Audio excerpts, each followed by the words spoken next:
Steel City Shaker getting us started with the two-wheel drive competition. And for a two-wheel drive truck, I know they've redone the weight transfer machine, but that's a good pull. They have redone it and made it heavier. They've added 2,000 pounds to the pan so that they'll get a little bit better bite. This young man's only 16 years of age. He is started out early. It's his father's truck. He's doing a great job. He's really into the sport.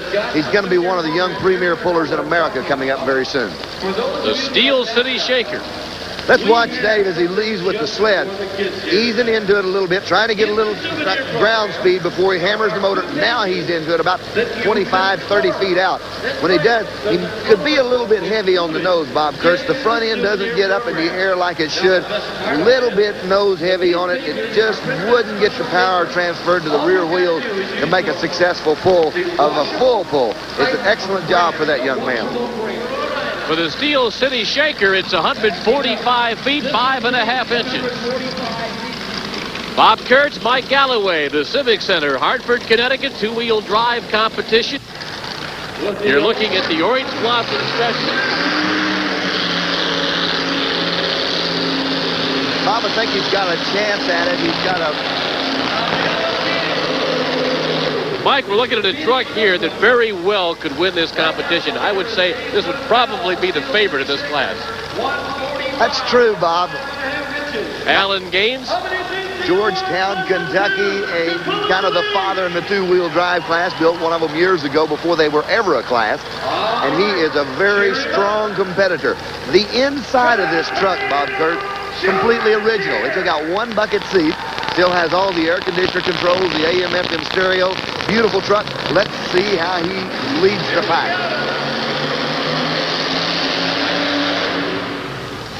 Alan Gaines, the Orange Blossom Special, Georgetown, Kentucky. Off he goes.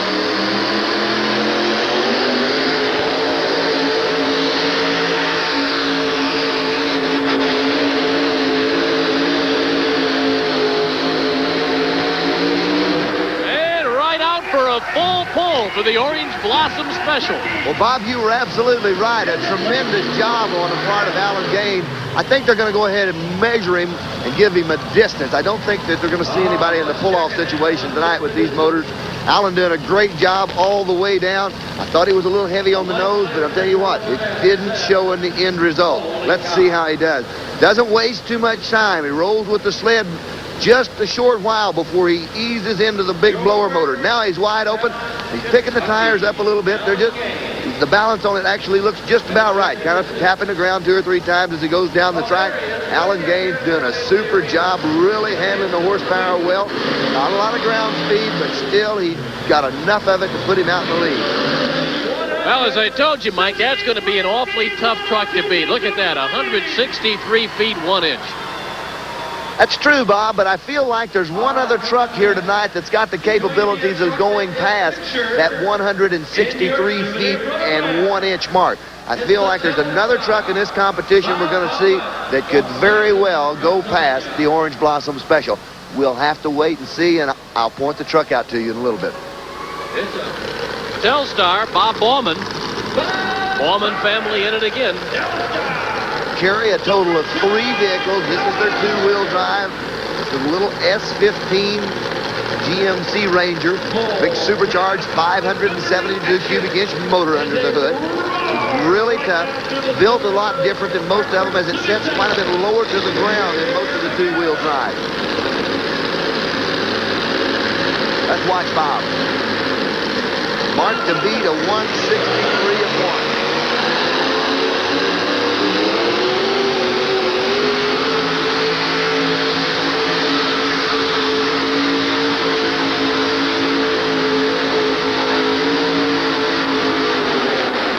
Mighty close, Mike Galloway. His rear tires ended up in the exact location that the Orange Blossom Special tires sunk. So he is going to be super close to the mark laid down by Alan Gaines. It's definitely one of those deals that you're going to have to wait on a measurement. Was that the truck you're talking about? I still think there's another truck that can pull this out. Let's see if he did it. 163.1, the mark to beat. Look at the front end on the truck. Good transfer, good bite all the way down. Bob is really hooked up well. Right in here's the mark that Alan gains. There's where Alan went down just a moment ago. And that's where Bob kind of settles in tonight. Let's wait on that measurement. They're close. 67 feet. Well, look at that. Telstar, 167 feet, 5 1/4 inches. So Telstar has surged to the lead. Bill Romsberg, Alberton, PA is home for him, and this is the Rice Burner. 1987 Toyota. Big block Chevrolet under the hood. Very fine running truck. This truck this winter has really came out and ran hard. He is a top contender right now for the points in this race in the two-wheel drive class. Slacks out of the chain. Beautiful truck all the way around. Let's see if he can go past the 167 5 1/4 mark.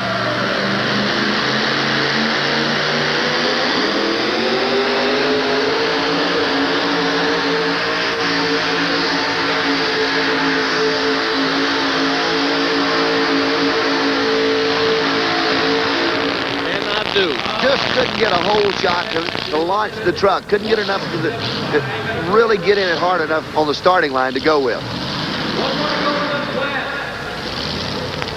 Watch him roll the sled. Not in the motor yet, just breaking the tires loose, still easing into the engine. He may have held back a little bit too long before he got into it hard enough to light the tires up, and that could be the downfall on this pull for the Rice Burner. A good run, but I think he hesitated just a little bit too long on the starting line area. Balance on it looks good. The front end just kind of floating along, and that's the way you want it. That's the way you want to keep it. Digs down real deep on the end.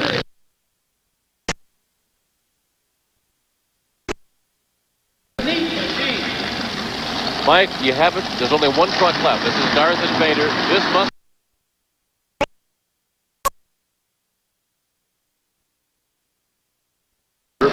set up a little bit different. I believe this truck's got the capability. Now, he spotted the sled a little bit different. He's got the truck headed to the right-hand side of the track. Let's see if it all works out tonight. The Darth Invader, beautiful truck. Just as pretty on the inside as it is on the outside. Beautiful truck. 167 feet, 5 1/4 inches. That's the mark speed. That's almost out of the stadium, so let's see. He's got a real tough, there's a soft spot on the track at about 40 feet in there. Real soft spot there.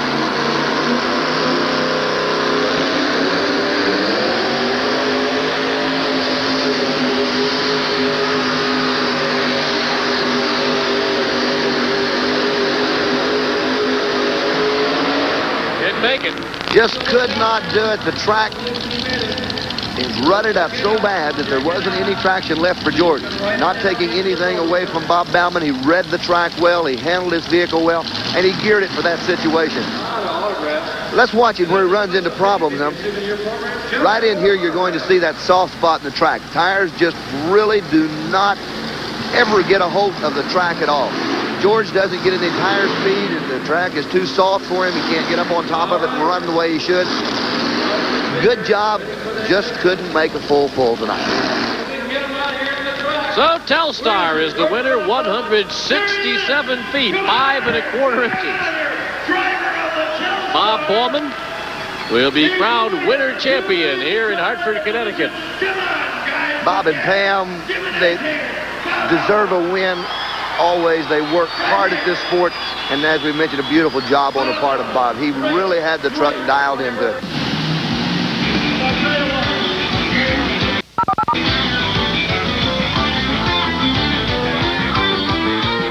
Around the circuit, we've seen a lot of great action.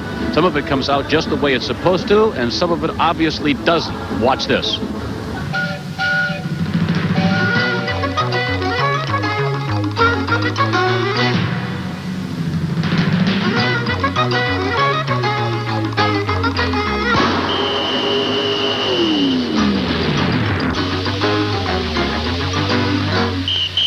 But watch this, the Duraliner Giant. I don't think he'll show any mercy. He wants to win this one for the company. Here he goes. Lines up, gets back in shape. He's got to get the front tires up on the cars and off the cars. Here we go. Watch out, watch out. Broke the front tire off of it right here in front of me. He has just destroyed the left front tire. Kurt Dabney has broken the left front tire as it went up in the air and crashed. And look over there on the other side. Look to the other side. The Heartbeat of America has just rolled the rear axle out from under that truck.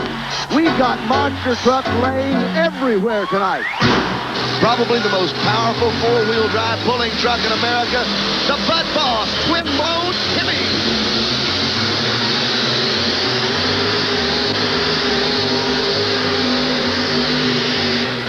Was there ever a doubt? The Bud Boss pulls the sled from one end of the Civic Arena to the other. Fred Schaefer's going to make the swing. The toys cut off. Uh-oh. Uh-oh, upside down. Fred Schaefer has just flipped barefoot. Let's hope he's all right. Fred's out of the car. Fred's out of the truck. Right there's Fred. Great to see that he's all right. Right there, tires bit in, and Fred goes right over on the lid and rolls on over on the top of it.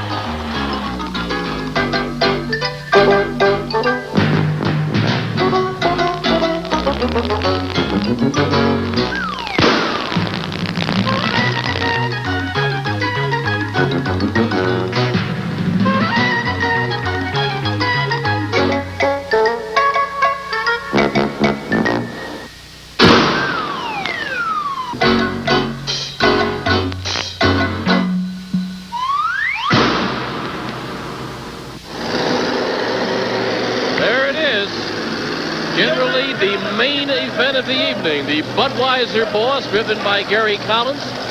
A very powerful machine. We saw this thing grab the sled and just about run it right through the wall outside Anaheim Stadium and right on down the freeway to San Diego last winter. Gary Collins sitting inside like he's got a rider with him. But this is an unbelievable truck. Twin-blown Hemi, pumping out about 1,700 horsepower piece, four-wheel drive. When he goes all the way.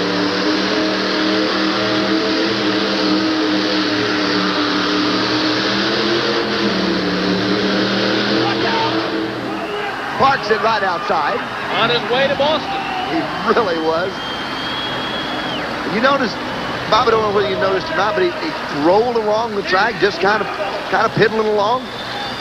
Got down towards the end. They thought the box was getting heavy. We better go on. Yeah, you get the idea. He'd go right out the rear end of this arena and drive it all the way home to El Dorado Springs, assuming he could fuel it. That's correct. Let's watch him. He's got a good hook, and everything's going along pretty good. Gary just looks like he's along for the ride. The weight box is just rocketing up the ramp, transferring the weight over, making it pull so hard. Talk about fuel. 1 mile, 268 gallons of fuel. Not exactly. Not enough to get back to El Dorado Springs. Right there on the end, mash the throttle, take it right out of the gate. Good job, Gary Collins. Tremendous work.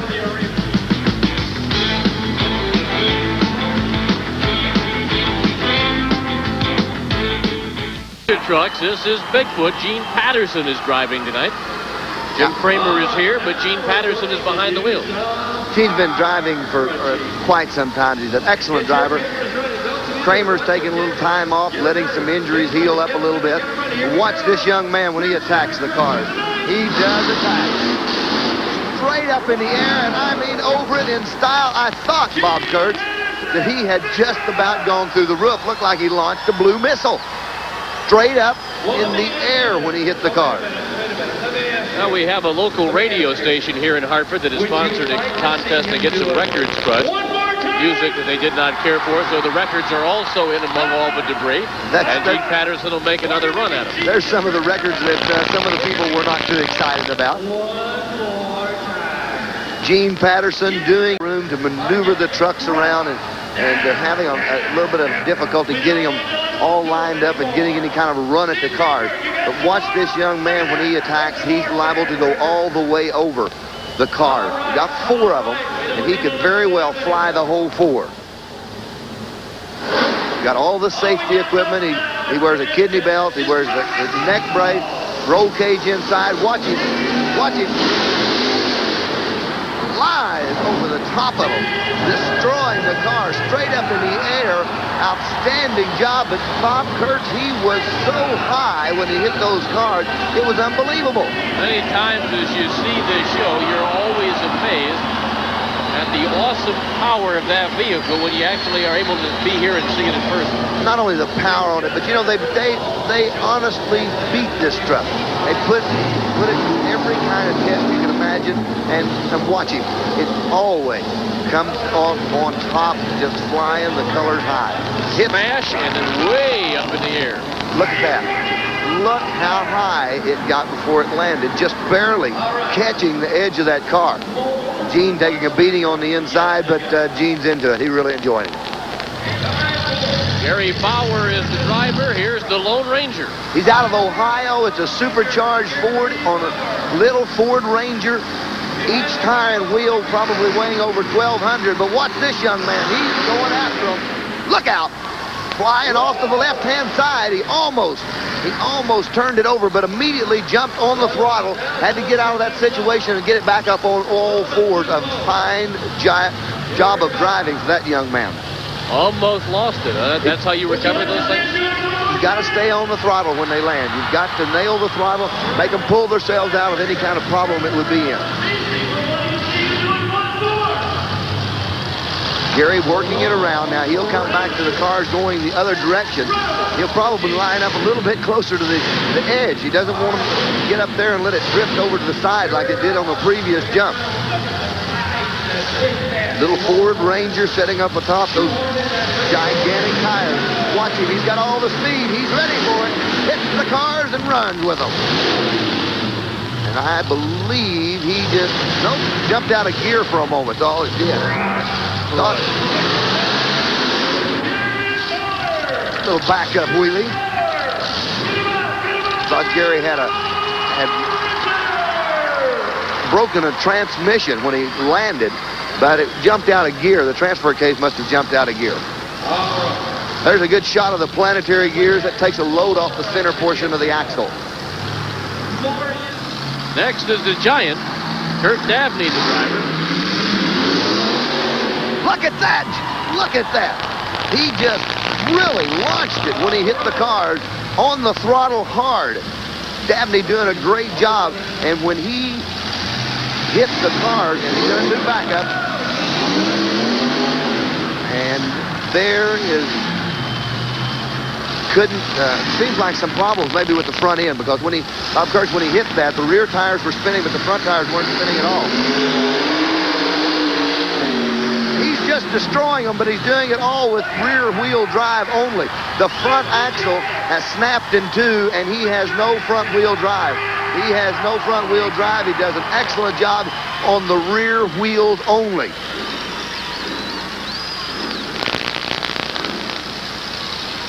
Let's watch on this first pass and see when he hits the cars, if he hits the cars in four-wheel drive or does it in two. Hits the cars, nails the throttle real hard, all the way up in the air. The flash bulbs go off. Right there is when he snapped the front end on it and lost all of the front axle drive area. But he just had to do the rear wheels on the two-wheel drive only. A good job for the Giant. Mike, what have we here? Bob Kurtz, it's half tank and half truck. But watch it when it hits the cars. Never slows down. Runs a military tank setup, a supercharged Chevrolet in it. It's unbelievably maneuverable. Runs about 40 miles an hour. It's probably one of the quickest you'll ever see. And he actually just cuts the cars in two. Not only does he crush them, he can just honestly destroy them in that tank vehicle. It weighs 22,000 pounds. That's where you're getting the awesome destruction with Virginia Beach Beast.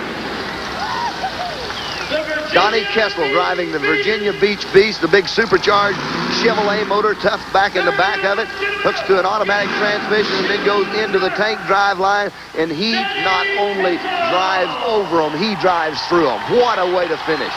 The Virginia Beach Beast in the foots of Bigfoot, and that's the show tonight here at the Hartford Civic Center. My husband Ted used to be the world's worst barbecuer until we got this charbroil gas grill. Now, he's a regular barbecue genius. You see, a charbroil has this flare fighter system that helps him control his habit of burning expensive meat. But the real secret is these charcoal briquettes. Only charbroil gas grills have them. They give everything Ted cooks a real charcoal taste. Yep, real charcoal taste. And 3 nights a week out of the kitchen, he's not the only genius in this family. Every day, Jack Taylor and Joe Donovan take the same road home. But today, they went a little out of their way. Give you a hand.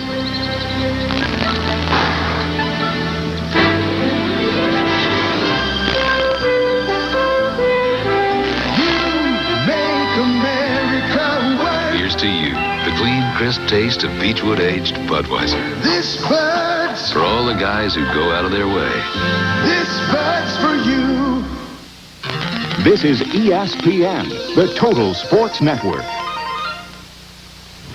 What a night of competition. The dust is still settling here at the Hartford Civic Center. It was everything it was advertised to be. For Mike Galloway, I'm Bob Kurtz, and the Ford Budweiser U.S. Hot Rod Association Truck Pull Winter Championship, featuring the Battle of the Monster Trucks, has been brought to you by Budweiser, the king of beers and proud sponsor of the 1988 U.S. Olympic team. For all you do, this Bud's for you.